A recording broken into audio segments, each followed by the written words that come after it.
على مستوى القرى، ما حد كان يتجرأ يفعل عمل، قامت القرية كلها ودقوا أبوها نكف وأعلمهم على هذه، وإذا جاء دم مباح. هذا حاصل، دم أبو مباح، ضبطوا كل شيء، ضبطوا كل شيء.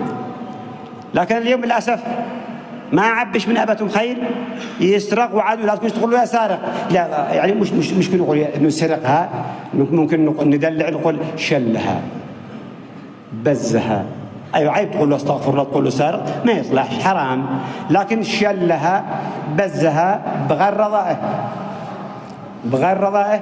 كان أصحاب بلادنا ذي يعوموا بالبرك، وواحد جام للثم سرق عليهم الأداة كل، وقدم شيبه كلهم كبار، وكانوا عندهم عادة يحلوا الأداة كلهم، نزلوا وسط برك، وبعدين اللي يغطينوا خير وثاني الأول والثاني والثالث. هذا حق الطهارة، يطلع النظيف.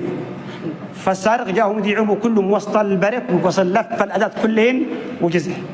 قال جدي الله يرحمه، قالوا نحن حامين بين الماء بطهارة، كيف نعمل؟ قال وانا اقول يا ربي شفقه، يا ربي شفق قلبه يردهن، احنا ندري هم الخزا والزرع طالع.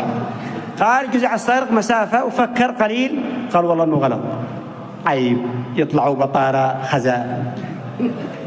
رجع رد الله عندهم هم ذي يعوموا وسط الماء، قال هان استتروا يا عيال الكلب.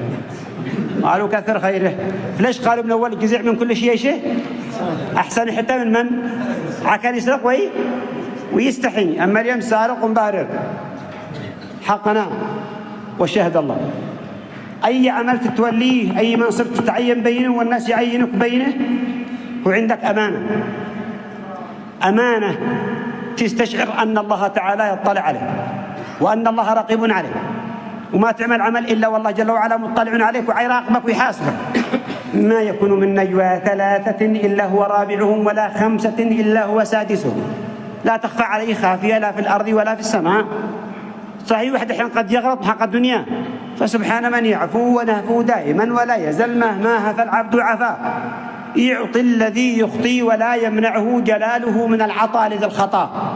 فقال النبي لأبي ذر، قال يا أبا ذر إنها أمانة، إنك ضعيف، وإنها أمانة، وإنها يوم القيامة خزي وندم. أي عمل تتولي بينه